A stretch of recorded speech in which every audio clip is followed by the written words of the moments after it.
Opération sur les séries entières, on a deux séries de rayons de convergence RA-RB, de somme SA-SB, et lambda un complexe non nul. Alors, la série somme des lambda ANZN a pour rayon RA et pour somme S égale lambda SA sur cette boule. La série somme des AN plus BN ZN a pour rayon R égale RA si RA est inférieur à RB et pour somme S égale SA plus SB sur cette boule-là. Maintenant, si RA est égal à RB, ce qu'on peut dire, c'est que le rayon est supérieur ou égal à RA. Et la somme, qui peut être définie sur une boule de rayon supérieur à RA, cette somme vaut SA plus SB quand Z appartient à cette boule-là. Je n'ai pas mis le cas RB inférieur à RA parce que c'est identique. Démonstration, le premier, il n'y a rien à dire, c'est un résultat qu'on a déjà vu avec les séries de fonctions, à savoir que ces deux séries-là sont de même nature, donc convergentes en même temps, donc elles ont le même domaine de convergence. Donc ça veut dire que le rayon de convergence de celle-là, c'est bien RA, et qu'à sa somme, c'est lambda SA. Pour le deuxième, si module de Z est inférieur à RA, celle-là converge, mais comme module de Z est inférieur à RA, il est inférieur à RB, donc celle-là converge aussi. Donc résultat sur les séries de fonctions, celle-là qui est égale à ça va être convergence. Donc ça veut dire que son rayon de convergence est supérieur ou égal à RA. Et S est égal à SA plus SB sur ce domaine-là. Maintenant, si module de Z est supérieur à RA, tout en étant inférieur à RB, ça va être divergent et ça va être convergent. Donc la somme va être divergente. Donc on voit que le rayon de convergence est inférieur ou égal à RA. Et donc, comme il était supérieur ou égal à RA, il est égal à RA. Et évidemment, S est égal à SA plus SB sur ça. Résultat, encore une fois, résultat de ce qu'on a vu sur les séries de fonctions. Si RA est égal à RB, pour module de Z inférieur à RA, qui est égal à RB, les deux convergent, donc la somme est convergente, et ça veut dire que le rayon est supérieur ou égal à RA. Évidemment, cette somme, elle est égale à SA plus SB, en tout cas sur ce domaine-là. Voilà. Remarque, dans le cas RA égale RB, on peut avoir R supérieur à RA. Exemple, si je prends, alors exemple très trivial, si je prends ces deux séries de fonctions, celle-là, on sait pour rayon 1, mais l'autre aussi, parce qu'on a multiplié par moins 1, donc le même rayon. Évidemment, quand je fais la somme, ça me fait somme de, en parenthèse, 1 plus moins 1 facteur de Z puissance n, donc ça fait somme des zéros Z puissance n, c'est-à-dire 0, de rayon de convergence, R égale plus l'infini, donc supérieur à 1. On se donne deux séries entières de rayons de convergence RA et RB, on suppose que AN en module est équivalent à un module de BN au voisinage de plus l'infini, alors RA est égal à RB. Démonstration, on a ça, donc on sait que BN est de la forme, module de BN égale module de N, facteur de 1 plus quelque chose qui tend vers 0. Et donc comme ça tend vers 0, il existe N tel que N supérieur ou égal à N implique que epsilon N soit inférieur ou égal à 1. Du coup, ça va être inférieur ou égal à 2 et Bn va être en module inférieur ou égal à 2 modules de AN. Bon, mais ça a le même rayon que cette série-là, autrement dit, c'est le rayon RA, parce qu'elle est absolument convergente, et qu'on a juste multiplié par 2.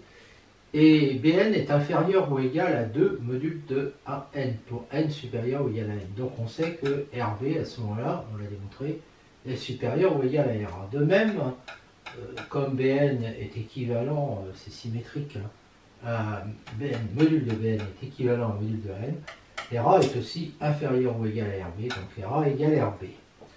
On a une suite à n, k et k' appartenant à R tel que ça. On suppose que l'on a cet encadrement à partir d'un certain rang. Alors la série entière, somme de ANZ puissance n, a un rayon de convergence R égale à 1. Démonstration, le module est égal à ça, inférieur ou égal à ça. Or ça, le rayon de convergence de cette série, c'est le même que le rayon de convergence de cette série, c'est-à-dire 1. Donc R est supérieur ou égal à 1. Et puis ici, on a ça. Et le rayon de convergence de cette série-là, c'est 1. Donc le rayon de l'autre est inférieur ou égal à 1. Et donc, ça c'est des propriétés qu'on a vues avant. La propriété qu'on a vue avant. Donc R est égal à 1. Série produit, rappelons que si somme des AN, somme de BN sont des séries numériques, donc AN, BN appartenant à C, la série produit somme de CN, ZN, avec Cn égale somme de K égale 0 à N de AK, BN moins K. Eh bien, si ces deux-là sont absolument convergentes, on a démontré, ça c'est dans le chapitre sur les séries numériques, que la série somme des Cn est absolument convergente et que sa somme est égale au produit des deux sommes. Donc, on adapte pour les séries entières. On a deux séries entières avec leur rayon de convergence. La série produit somme de Cn, Zn avec Cn qui est défini comme ça, de rayon R. Eh bien, si RA est inférieur ou égal à RB, alors R est supérieur ou égal à RA. Et pour module de Z inférieur à RA, la somme des Cn, Zn est égale au produit des deux sommes. Démonstration pour Z en module inférieur à A. On sait que ces deux sommes-là sont absolument convergentes. J'appelle UN, AN, ZN, VN, BN, ZN. Leur série produit, c'est la somme des WN, avec WN égale la somme des UK, VN moins K. Alors UK, c'est AK, ZK, et VN moins K, c'est VN moins K, ZN moins K. Donc on voit que ça fait Zn, ça. Donc WN égale la somme de ça, c'est-à-dire est égal à CN, ZN. Et on sait que la somme de WN est alors absolument convergente et que on a ça. Alors on adapte là, somme des WN, ça fait ça, et donc absolument convergente pour module de Z inférieur à RA. Et donc ça veut dire que son rayon de convergence est supérieur ou égal à RA. Et si module de Z est inférieur à RA, eh bien on a ça, et donc ça devient somme de CN Zn qui est égale à somme des ANZN multiplié par somme des BNZN.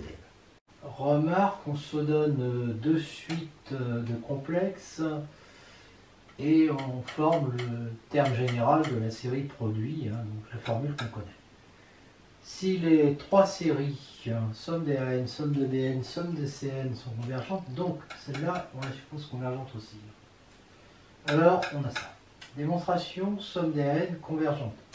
Donc le rayon RA de convergence de cette série entière est donc supérieur ou égal à 1, puisque quand Z vaut 1, ça fait ça.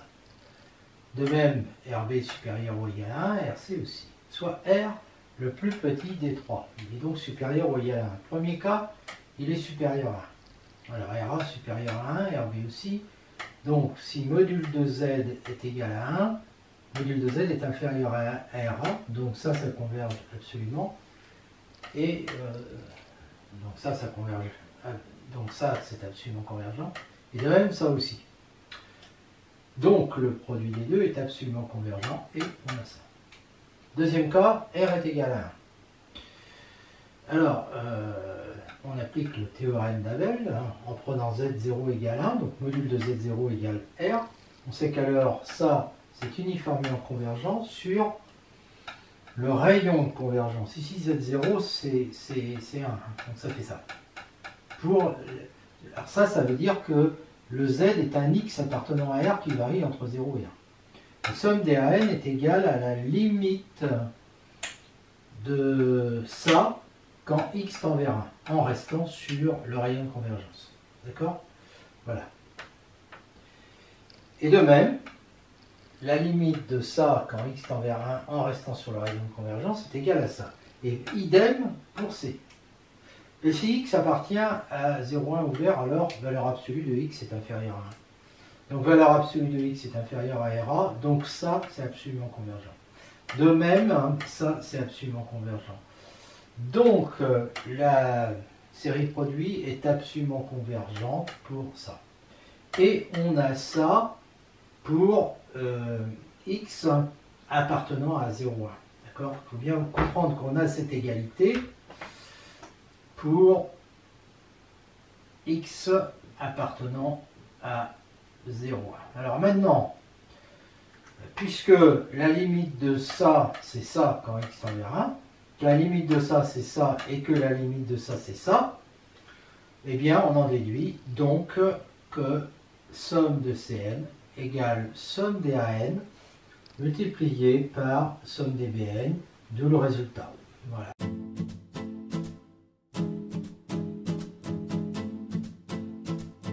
On a une suite AN de nombres complexes. Alors les séries somme des ANZN et somme de n plus 1 à n plus 1 Zn ont le même rayon de convergence. Démonstration, soit R, R', leur rayon de convergence respectif. On prend Z tel que module de Z est inférieur à R', donc celle-là converge absolument. Hein.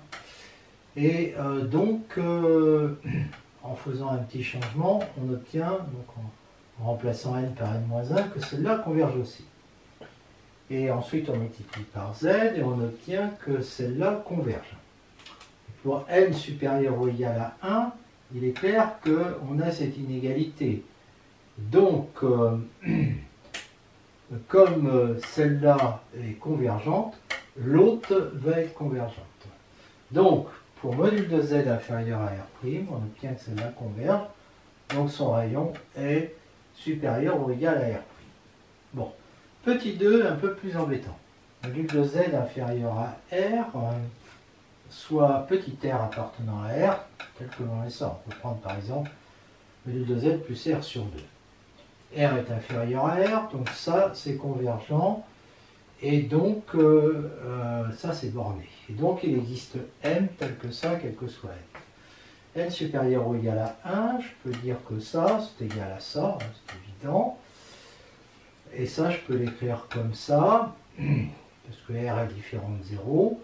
Et donc, j'obtiens du m sur R multiplié par n, t à la puissance n-1, où t est égal à z sur R. Mais son module à t, il est inférieur à 1. La série entière appelée au rayon de convergence R0 égale 1. Ça, c'est facile à voir.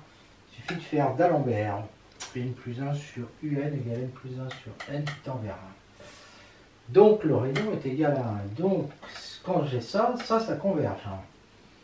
Donc, ça veut dire que ici, puisque j'ai ça, ça converge. Et donc, on multiplie par m sur r fois 1 sur t, ça on peut, pour évidemment z différent de 0, parce qu'on veut avoir t différent de 0. Hein. Donc, ça nous fait que ça, c'est convergent. Et grâce à 1, il nous donne cette inégalité, hein, n'oublions pas.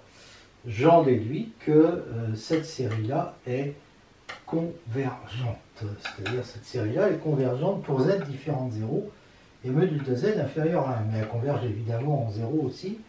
Donc, ça veut dire que dès que module de z est inférieur à 1, ça converge.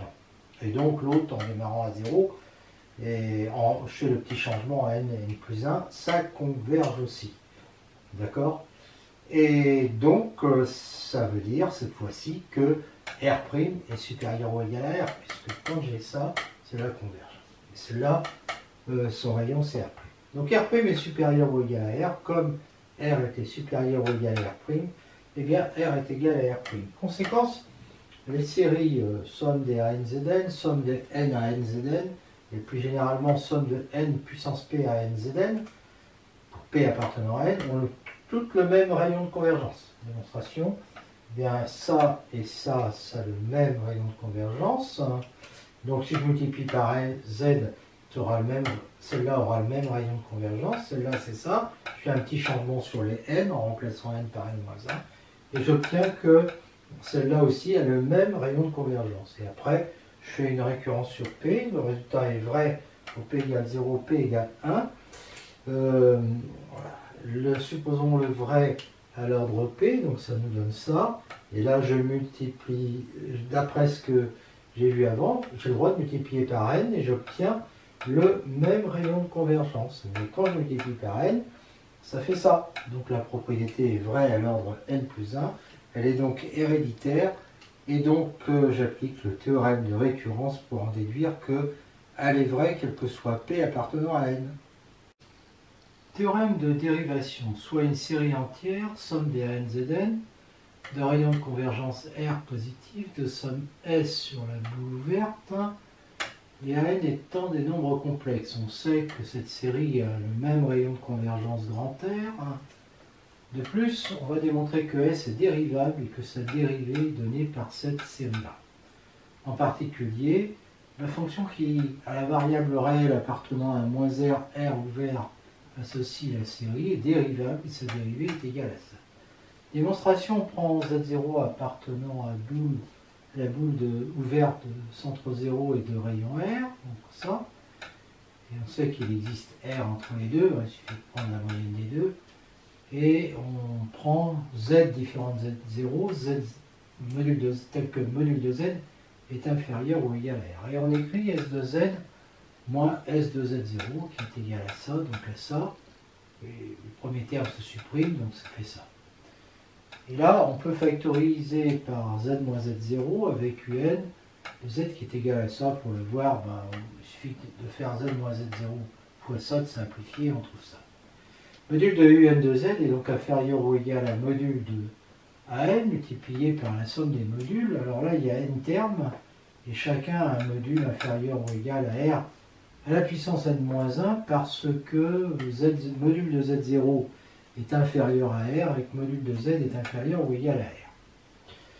Donc, ça n'a la même nature que ça. Donc, comme celle-là, va être normalement convergente sur la boule fermée, puisque R est strictement inférieur à R. Donc il existe une suite réelle, alpha n, positive, convergée, telle que la série converge, et qu'on ait ça. D'accord? Quel que soit Z, évidemment, appartenant à la boule fermée. En particulier pour Z égale R, eh bien ça me fait que n plus 1, AN plus 1, R puissance n en module, est inférieur ou égal à alpha n. Donc n AN Rn-1 est inférieur ou égal à alpha n-1, quel que soit n, supérieur ou égal à 1. Et donc, j'avais ça, hein, d'accord? Et donc je trouve que je vais avoir ça, quel que soit n, supérieur ou égal à 1, avec cette série-là qui est convergente, évidemment.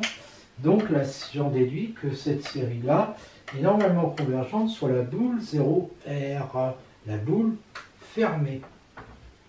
Voilà. Et les UN sont continus, parce que c'est des polynômes en Z, les UN. Hein. Donc, ils vont être continus sur cette boule fermée. Et donc, la fonction phi qui a Z appartenant à cette boule fermée associe somme des UN de Z est continue. Alors, pour Z, différent de Z0, S de Z moins S de Z0 sur Z moins Z0, ça fait ça, et donc ça fait ça. Donc, en fait, ça fait la fonction phi. D'accord? C'est-à-dire des sommes de UN de Z. Cette fonction phi de Z tend vers phi de Z0, puisqu'elle est continue, en Z0, d'accord? Quand Z tend vers Z0. Et donc, je regarde ce que c'est que somme des UN de Z0, ça c'est facile. Parce que UN de Z0, c'est quoi? Je remplace ici Z par Z0, et partout, tous les N termes sont égaux à Z0 à la puissance N-1. Donc ça fait exactement ça. Donc ça fait ça. Donc la série, ça fait ça. Convergente, parce que on sait qu'elle est convergente. Hein, vu que le module de Z0 est inférieur à R. Elles ont les mêmes rayons de convergence. Hein. Donc Z est dérivable, S est dérivable en Z0, sa dérivée est égale à ça, quel que soit Z0 appartenant à B0R, ce qui veut dire que S est dérivable sur B0R et que sa dérivée est égale à ça, quel que soit Z appartenant à B0R. Alors le cas particulier ici est évident parce que x0 appartient à moins R, f de x moins f de x0 sur x moins x0, c'est comme si j'avais S de Z moins S de Z0 sur Z moins Z0, sauf que Z est égal à X. Mais quand c'est Z, il tend vers S' de Z0. Donc là, comme c'est X, il va tendre vers S' de X0, bien sûr. Et ça, c'est somme de 1 à N de dA-1 X0 à la puissance N-1, d'après ce que j'ai vu avant. Donc ça veut dire que F est dérivable en X0 et que sa dérivée est égale à ça, quel que soit X0 appartenant à moins R. Tout le résultat.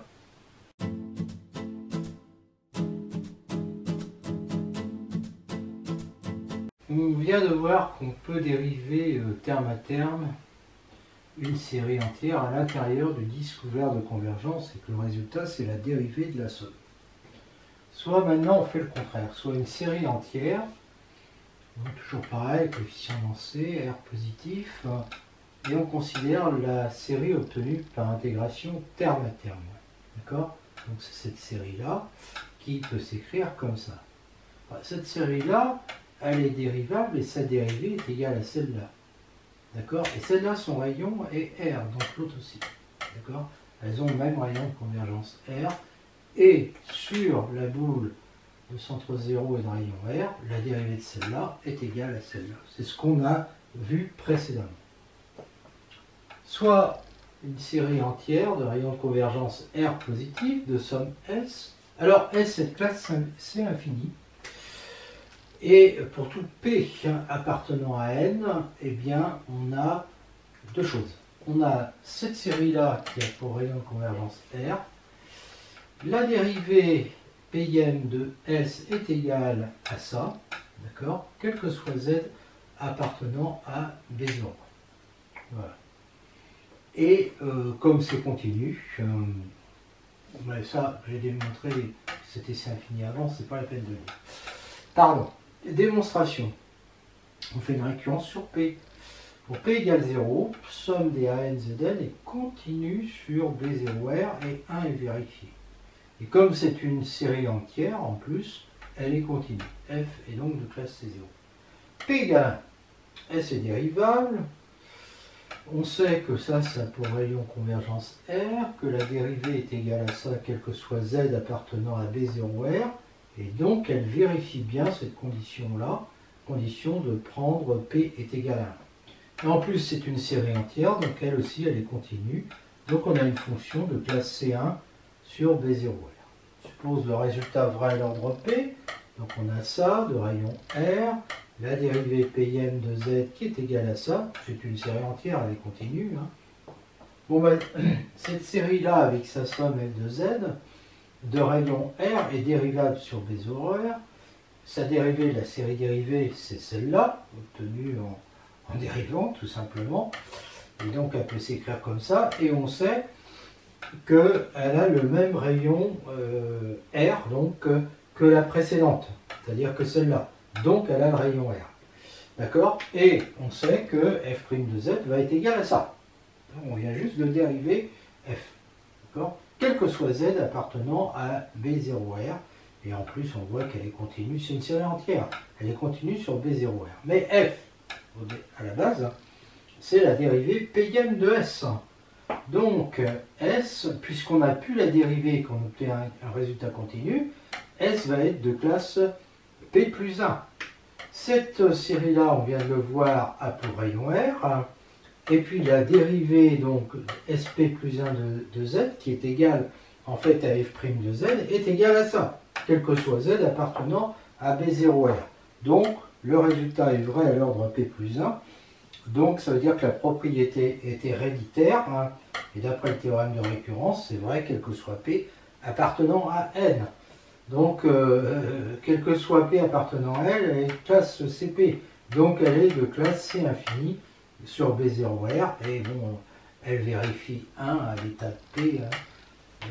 Hein, intégration terme à terme, on se donne une série, somme des ANZN, de rayon de convergence R et de somme S. Cette série-là, obtenue en intégrant terme à terme, aura pour rayon de convergence grand R. Si R est positif et que grand F est la somme de celle-là, alors F est dérivable, et évidemment la dérivée est égale à S, la somme de la première série. Démonstration, on pose Bn égale An-1 sur N pour N appartenant à une étoile. Cette série-là a un rayon R', et sa dérivée, c'est celle-là. Et je retombe sur la première. Et donc je sais que la dérivée, puis celle qu'on a au départ, ont le même rayon, donc R' est égal à R, et c'est fini pour le petit 1. Pour le petit 2, bah, si on prend F, là, comme ça, elle est dérivable, et F' est égal à ça, donc S de Z, quel que soit Z appartenant à B0R. Donc le petit 2. On garde une notation avec R positif, Et ben, si on se restreint à une variable réelle, on a ça, quel que soit x appartenant à moins r. On a vu que si somme des RAN Zn a un rayon de convergence R, une somme grand S sur B0R, alors S est C infini sur B0R, et quel que soit P appartenant à N, somme de 0 à plus infini de factoriel N plus P sur factoriel N, A N plus P Zn, A pour rayon de convergence grand R, et pour dériver, et la dérivée de S, la dérivée d'ordre P, est égale justement à cette série. D'accord ? Eh bien, quel que soit Z appartenant à B0R. Donc, comme 0 appartient à B0R, je vais remplacer Z par 0 et je trouve SPN de 0 est égal à somme. Ben là, les 0 puissance n vont tous faire 0, sauf n égale 0. Et pour n égale 0, j'obtiens factoriel P sur 1 AP. D'accord ? Donc, AP est égal à SPN de 0 sur factoriel P, quel que soit P appartenant à n. Mais du coup, ma somme va s'écrire comme ça. D'accord ? Quel que soit Z appartenant à B0R. Et je vois donc que là, j'ai la série Taylor-Young. D'accord ? Donc mes coefficients de la série, ben, c'était les termes de la série de Taylor-Young.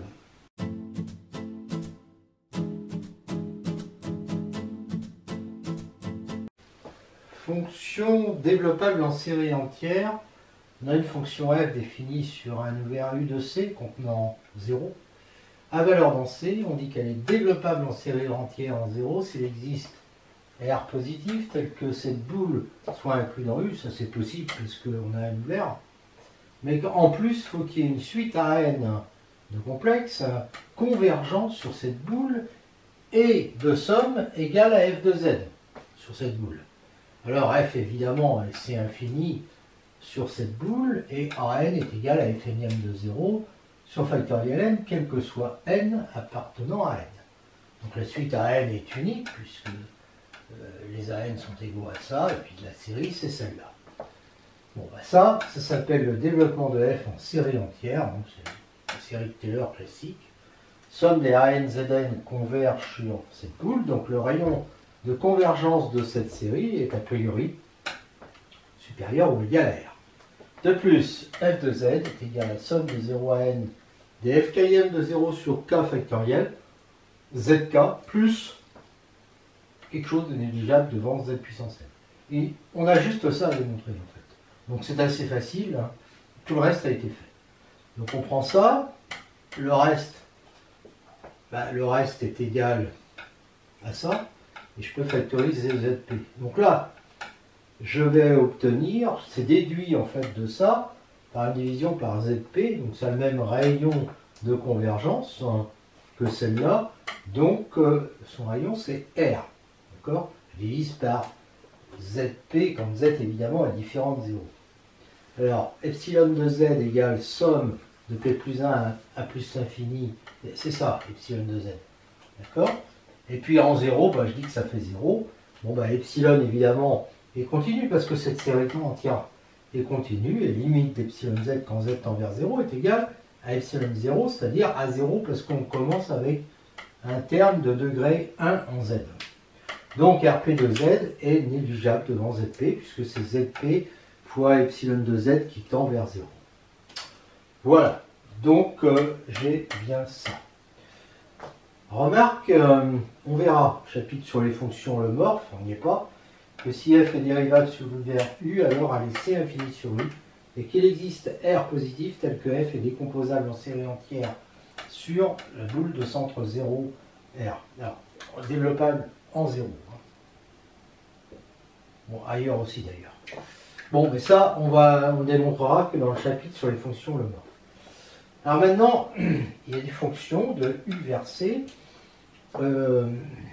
Si elles ne sont pas dérivables sur cette boule-là, alors elle n'est pas holomorphe. Donc elle ne va pas être développable en série entière. Parce qu'en fait, les fonctions holomorphes, c'est exactement les fonctions analytiques. C'est-à-dire celles qui sont développables en série en tout cas. Bon, ce n'est pas le chapitre pour en parler. Hein. Donc, c'est le cas, par exemple, de celle-là, qui n'est pas même d'ailleurs, en tout cas qui n'est pas dérivable sur C. Pourtant sa restriction f à R est à R, à restriction et c'est infini. Hein. La série avec la variable réelle converge vers 0, mais son rayon de convergence est plus infini. Donc elle a un rayon de convergence plus infini, mais f de x est différent de ça.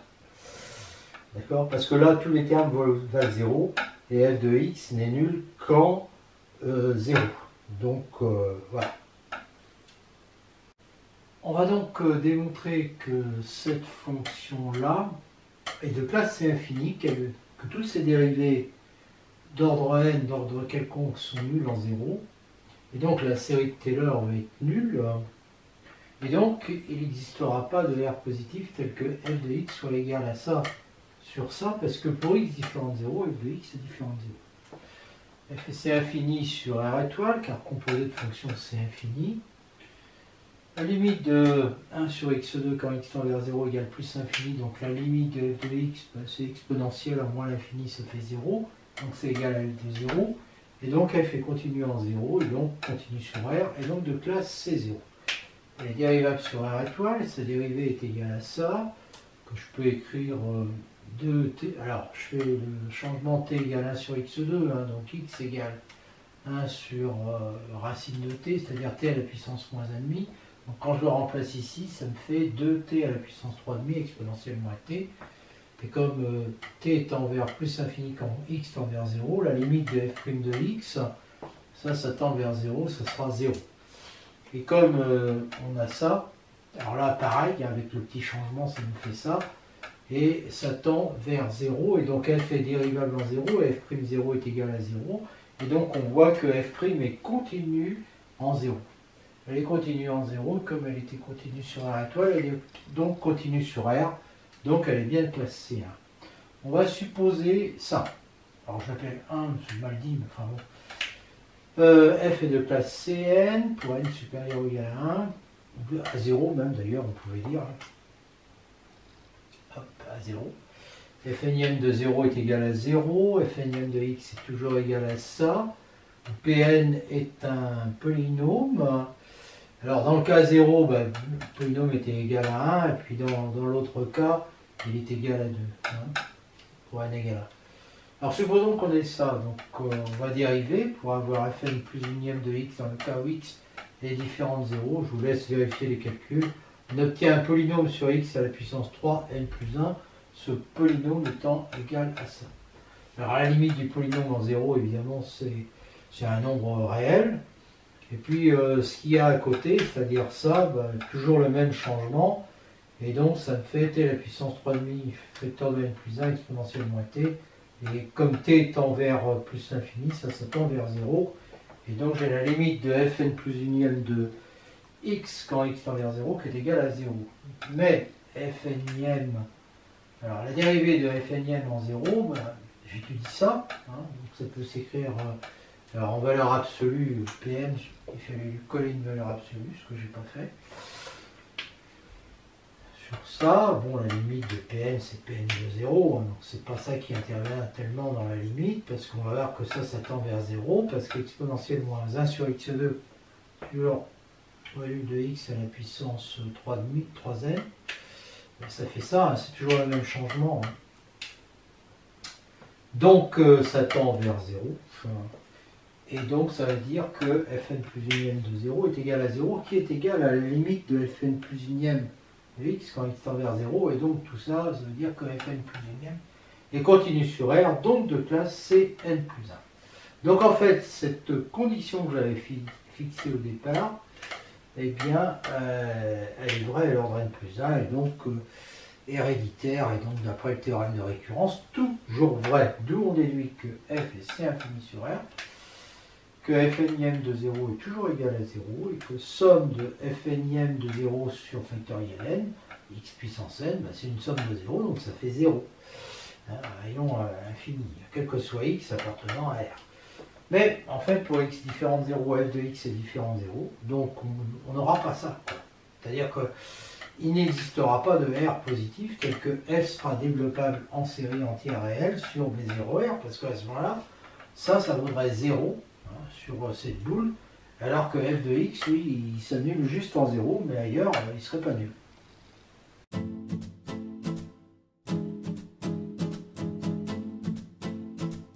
Remarque cette fonction-là, donc là je prends la variable complexe, n'est pas continue en 0, donc pas développable en série entière en 0. Ce n'est pas une fonction homomorphe.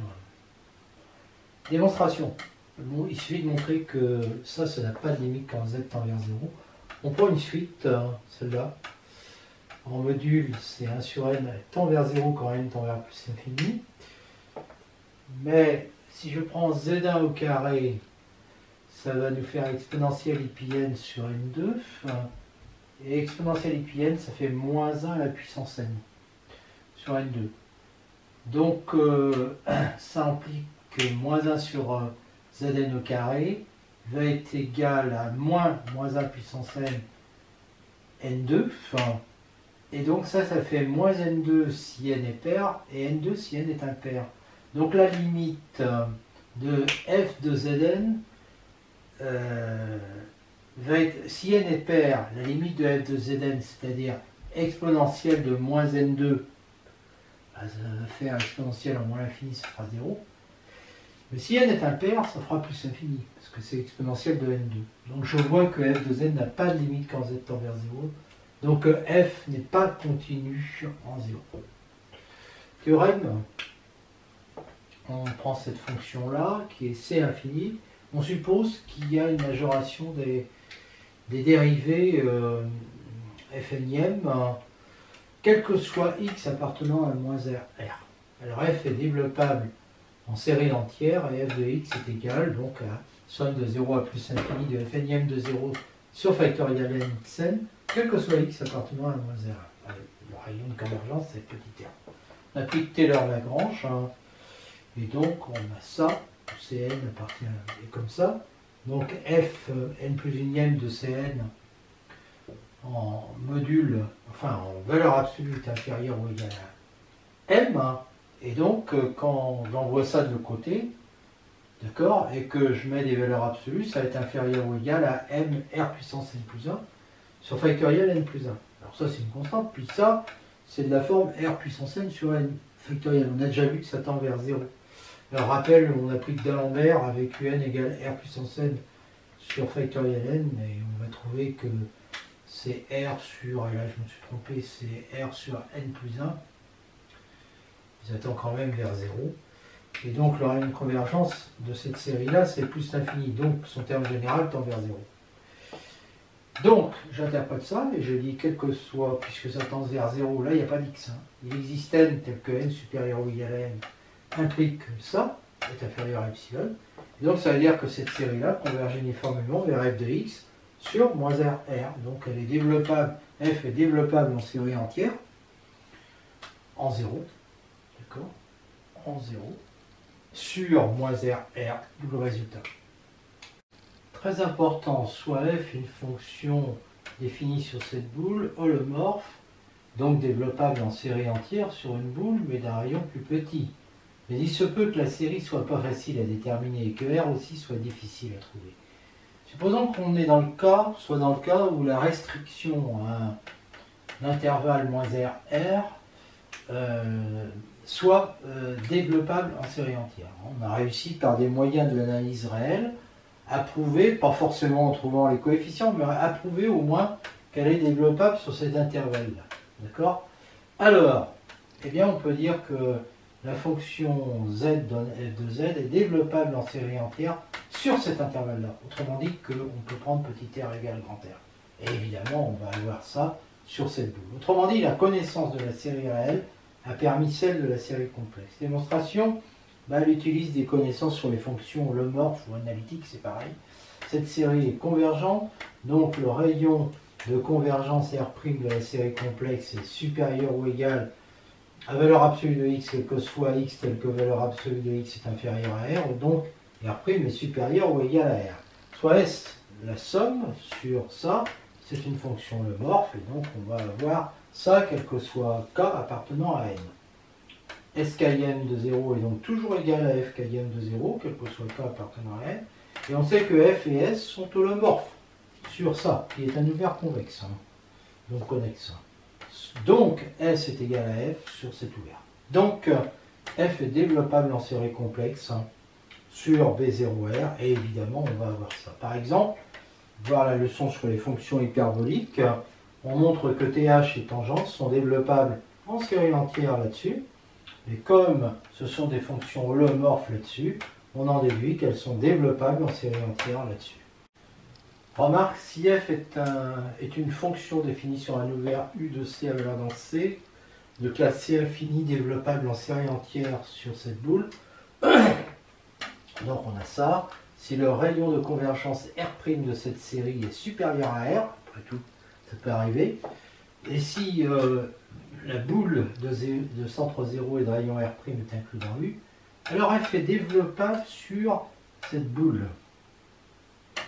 Et à chaque fois que le module de Z est inférieur à R', on a ça. Mais cette fois-ci, sur la boule de centre 0 et de rayon R'. On admet ce résultat qui provient du chapitre sur les fonctions holomorphes. En fait, si le module de Z est inférieur, si on considère cette fonction, d'accord, qu'on peut appeler S, voilà, eh bien, on a f de Z qui est égal à S de Z sur ça. Okay. Mais comme ça, c'est un ouvert connexe et que f et S sont holomorphes, parce qu'elles sont toutes les deux dérivades, alors on sait que f de Z va être égal à S de Z sur cette boule-là. D'où le résultat. Parité, f développable en série entière sur B de 0R. D'accord? Eh bien, f pair équivaut à n égale 0, quel que soit n impair, supérieur ou égal à 1. F impair équivaut à n égale 0, quel que soit n pair, supérieur ou égal à 0. Alors on remarque d'abord que si f est impair, f' est impair, hein, et que si f est impair, f' est pair. En effet, si f est pair, on a ça, quel que soit module de z inférieur à 1. Si je dérive, ça me fait moins f' de moins z égale f' de z. Et donc, ça fait que f' de moins z égale moins f' de z, quel que soit ça.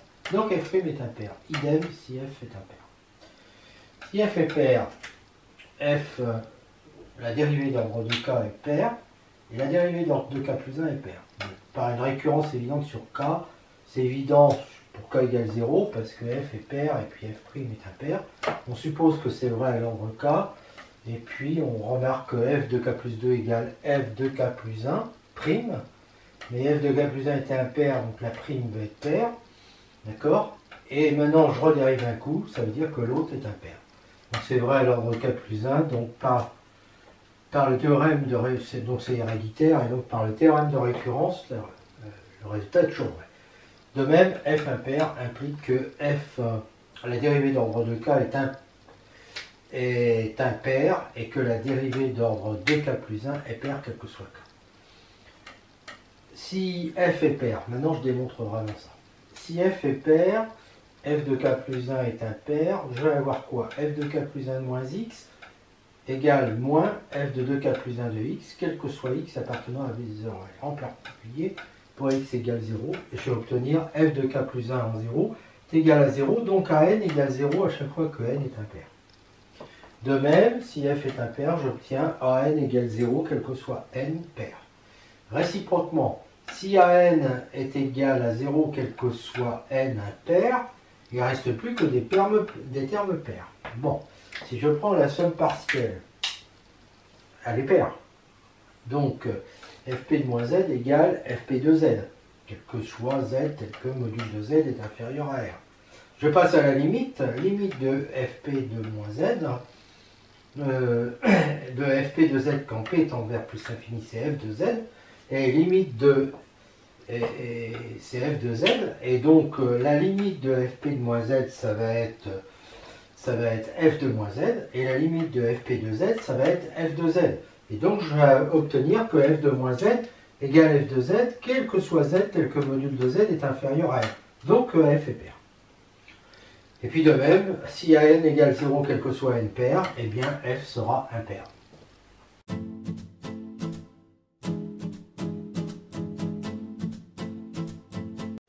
On a déjà vu que l'on avait ça avec un rayon 1. En intégrant terme à terme, on va avoir ça, toujours pour Module de z inférieur à 1, démonstration est évidente. Ça pour dériver 1 moins z, donc f de z va être égal à ça.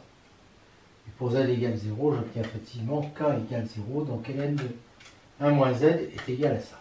Même rayon, r égale 1. En remplaçant z par moins z dans 1 et dans 2, ce qui est possible puisque module de moins z est égal à module de z, on va obtenir ça avec un rayon 1 et ça avec un rayon 1 aussi.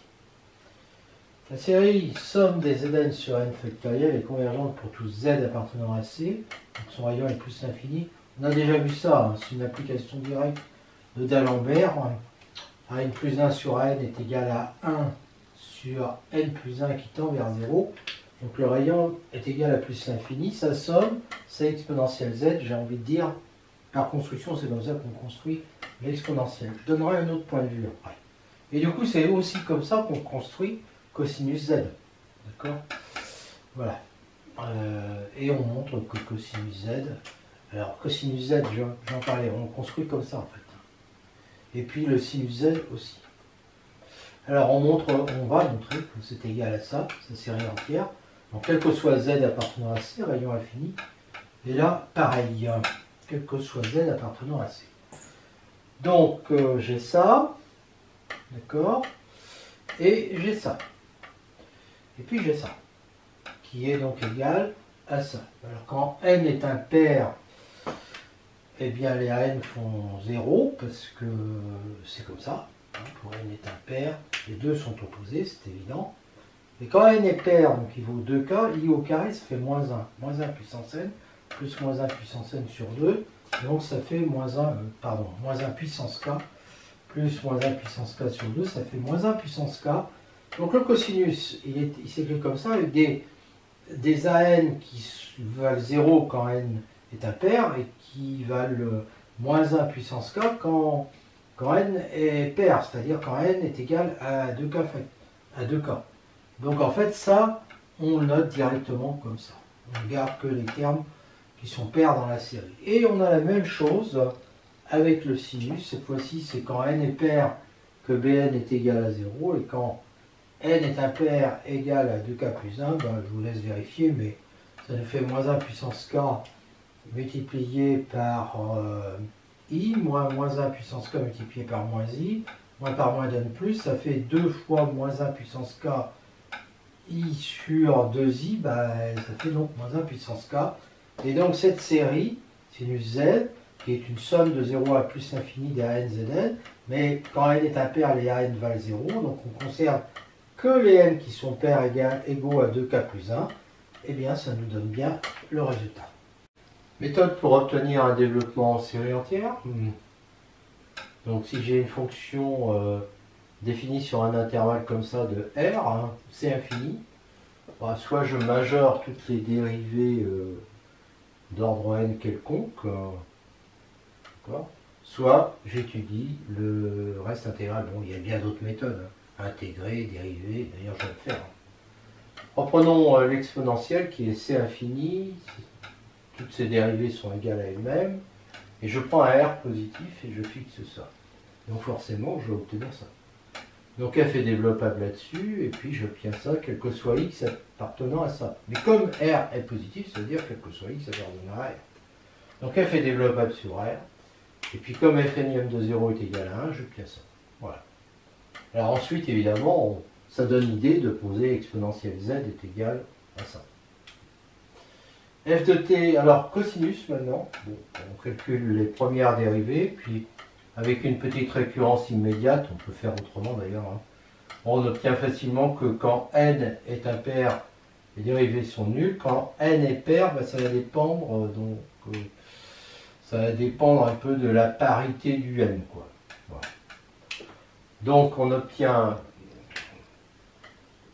par ailleurs, on a ça, donc f va être développable sur R, et cosinus x va être égal à ça. Et le fn de 0, bah, c'est moins 1 puissance. Alors on va rester avec les coefficients pairs, et puis ça va dépendre du signe de la moitié du coefficient, c'est-à-dire moins 1 puissance k. Voilà, et on retrouve comme ça la formule qu'on avait avec z. Et puis pour le sinus, ben, il suffit de dire que c'est la dérivée du cosinus. Enfin, c'est l'opposé de la dérivée du cosinus. Donc on dérive, le rayon de convergence reste le même. Il n'y a pas de souci. Là, on sait déjà ça. Donc ça nous donne ln de 1 moins x, mais bon, ça on l'avait déjà fait, hein, d'accord, comme dans C. L'arc tangente, bah, sa dérivée c'est ça, et ça c'est égal à ça, pour valeur absolue de t inférieure à 1. Donc 1 sur 1 plus t2 est égal à ça. Parce que, pour t inférieur à 1, parce que quand t est inférieur à 1, t au carré est inférieur à 1. Quand x est inférieur à 1, t module de t égale module de x au carré est inférieur à 1. Donc j'ai arc tangente qui est égal, parce que là j'intègre, c'est pas que je dérive, c'est que j'intègre. Hein. Donc ça va être égal à k plus somme de ça. Alors, en 0, arc tangente 0, ça fait 0, qui est égal à k, et là les coefficients démarrent à t, donc ça fait 0. Donc k égale 0, donc arc tangente, x est égal à ça, pour valeur absolue de x inférieure à 1. D'accord? Voilà. Alors, ça, il faut bien voir que on peut le généraliser aussi à z, d'accord? Et arc tangente z est égal à somme. Alors là, à ce moment-là, on peut étudier, une fois ça ne sert à rien, mais on peut vérifier par d'Alembert que le rayon de convergence est bien égal à 1. Là aussi, bien d'ailleurs, on peut, dans tous les cas, là, toutes les séries qu'on a, hein, on peut aussi vérifier que le rayon de convergence est bon en appliquant par exemple le critère de d'Alembert.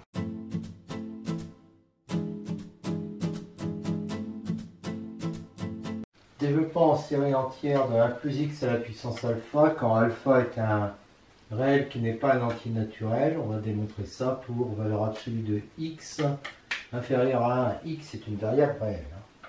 Pour alpha égale p, ben, on a en fait la même formule, sauf qu'à partir d'un certain rang, à partir du rang p plus 1, ben, les coefficients sont tous nuls. Donc c'est le binôme de Newton en fait. Hein.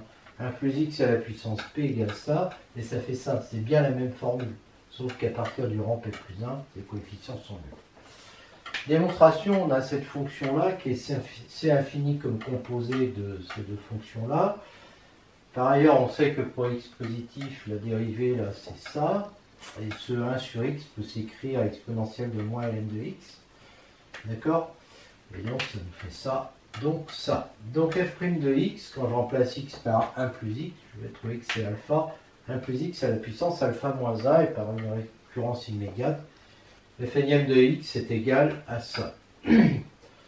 Pour n appartenant à n étoile. Donc f' de 0, bah, c'est quand je remplace x par 0, je vais trouver ça, quel que soit n appartenant à n étoile. Taylor avec reste intégral me dit que ça c'est égal à ça, plus Rn de x, où Rn de x c'est ça.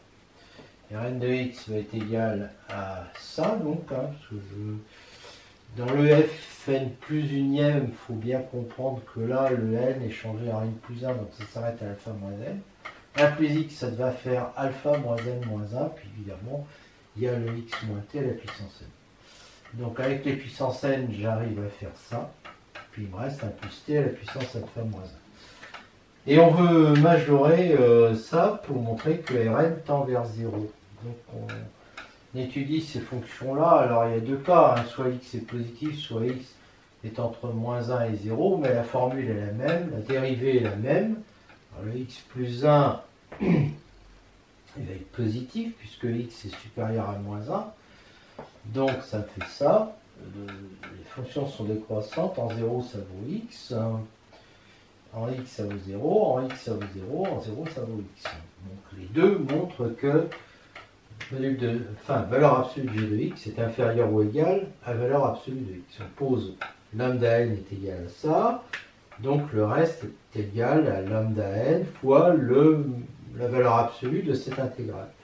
Si x est positif, g de t est positif, 1 plus t aussi, donc le reste est égal à ça, ça c'est intégral.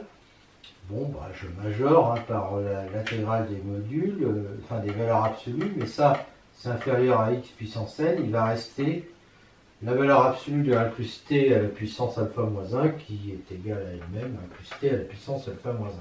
Cette intégrale, je l'appelle u de x, elle est positive. Si x est négatif, g de t est négatif, mais 1 plus t, lui, il va toujours être positif.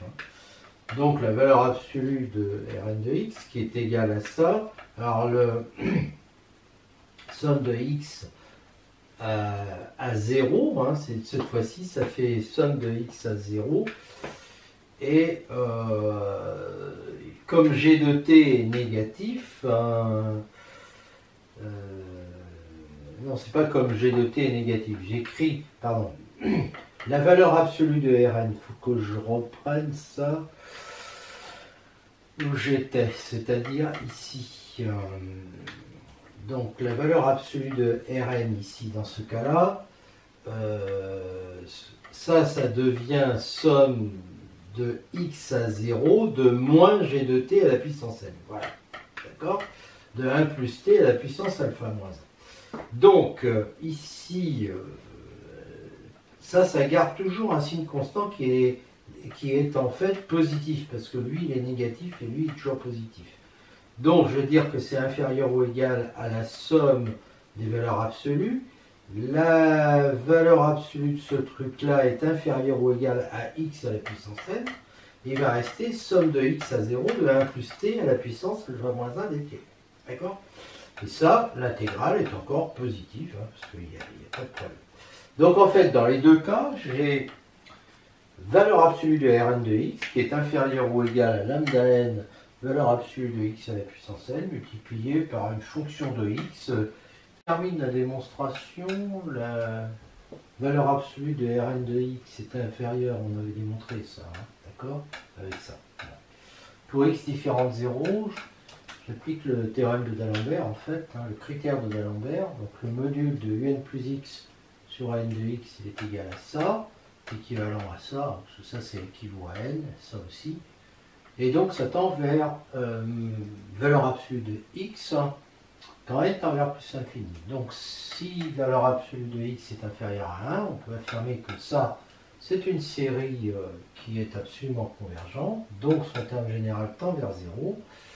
Et comme on a ça, on va pouvoir dire que quel que soit x différent de 0, tel que valeur absolue de x est inférieure à 1, la limite de Rn de x, quand x tend vers plus infini, est égale à 0. Donc ça veut dire que cette série-là est convergente et que 1 plus x à la puissance alpha, du coup, est égal à 1 plus ça, puisqu'il y avait le Rn derrière.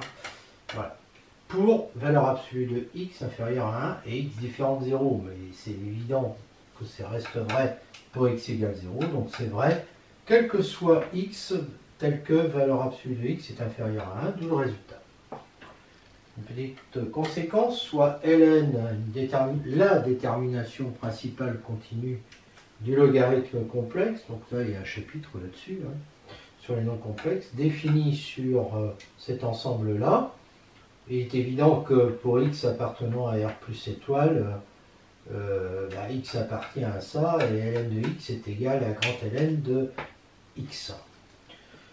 Pour z appartenant à d, alors on prend la fonction qui a z appartenant à d donne ln de z, elle est évidemment c infini, elle est continue, elle est dérivable, c'est-à-dire tout ça, ça a été démontré dans un chapitre sur les complexes.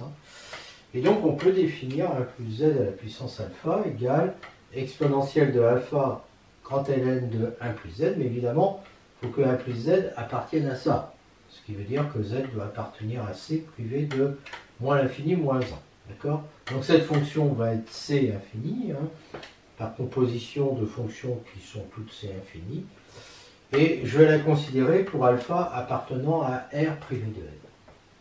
Pour x supérieur à moins 1, alors cette fonction-là, elle apparaît comme étant la restriction de 1 plus z à la puissance alpha à moins 1 plus l'infini, bien sûr. Et on avait vu que pour valeur absolue de x inférieure à 1, cette fonction-là, on l'a vu tout de suite, est développable en série entière. Donc en fait, celle-là va être développable aussi en série entière en 0 sur la même boule B01. Sauf que là, on est dans C. et 1 plus z à la puissance alpha, va avoir exactement les mêmes coefficients de la série entière. Donc ça va être égal à ça pour module de z inférieur à 1, car, au passage, quand module de z est inférieur à 1, z appartient bien à C privé de moins l'infini, moins 1. Je vous laisse réfléchir, mais c'est évident. Évidemment, pour alpha égale P appartenant à n, ben là j'ai la formule du binôme de Newton, hein, comme c'était d'ailleurs pour quand on était dans R. Bon, ceci dit, la formule est la même. Hein. Si vous regardez, là, je remplace alpha par P, ça fait P, P moins 1 jusqu'à P moins K plus 1 sur factoriel K. Là, je trouve bien la même chose. Hein. Sauf que là, je vais m'arrêter à n et qu'après, il n'y a que des zéros. Pour alpha égale 1,5, on obtient le développement limité de racine carrée de 1 plus x. Alors, racine carrée de 1 plus x, il est défini pour x supérieur à moins 1. Mais nous, on va obtenir ce développement, on l'avait dit, pour x inférieur à 1. Donc ici, c'est x inférieur à 1. D'accord ? Donc là, j'ai mis les premiers termes, parce que c'est pas évident d'écrire le terme général. Donc on obtient ça comme résultat. Développement maintenant de arc sinus x. Donc arc sinus, fonction de moins 1, 1 vers R, mais en fait vers moins pi sur 2, pi sur 2. C'est infini sur l'intervalle ouvert. Et on sait que f' de x est égal à ça, qui fait 1 moins x2 la puissance moins 1,5. Donc on est là dans le cas alpha égale moins 1,5. On pose t égale x2, et donc ça fait 1 moins t à la puissance alpha. On remarque que si x est inférieur à 1, alors t est inférieur à 1. f' de x est égal à la somme des an t puissance n. Alors là, j'ai calculé les premiers termes. Et le terme général, il est égal à ça, je vous laisse vérifier. Donc, bon, c'est un petit peu calculatoire. Hein. Les moins 1 puissance n, alors il y en a un qui provient du moins x. Hein. Du moins x à la puissance n. Et puis là, bah, il y en a autant, donc en fait, ça se supprime, il ne reste plus que ça. On va compléter par les termes pairs, en haut et en bas, et donc on obtient facilement 2n factoriel sur 2 à la puissance 2n factoriel n au carré. Bon. On pourrait écrire ça aussi avec des combinaisons. Cette formule reste vraie pour n égale 0, 1 et 2. Donc c'est vraiment le terme générique, le terme général. Donc f' de x, bah, il va y avoir que ces termes-là, alors que des termes pairs, hein, puisqu'on a remplacé t par x au carré. Donc ça fait ça pour valeur absolue de x inférieure à 1, et donc f de x égale somme de 0 à plus l'infini de n sur 2n plus 1 x 2n plus 1 plus k, mais arc sinus 0 vaut 0, donc k est égal à 0, et donc on trouve ce résultat. Alors, on trouve évidemment, on retrouve que arc sinus est impair, mais ça c'est normal parce que le sinus était impair. Alors cette formule permet par exemple de définir arc sinus d'un nombre complexe quelconque en remplaçant x par z, d'accord? Et j'obtiens ça, quel que soit z appartenant à la boule de centre 0 et de rayon 1 pour z appartenant à C. En effet, le rayon de convergence c'est 1, il suffit d'appliquer d'Alembert, c'est très rapide, hein, d'accord? De même, à partir de arc tangente x qu'on avait calculé, qui était valable, ce développement en série entière, et il avait un rayon de convergence 1, bah, on va pouvoir définir arc tangente z par la même formule en remplaçant x par z pour module de z inférieur à 1. C'est facile de vérifier par d'Alembert que le rayon ici est égal à 1.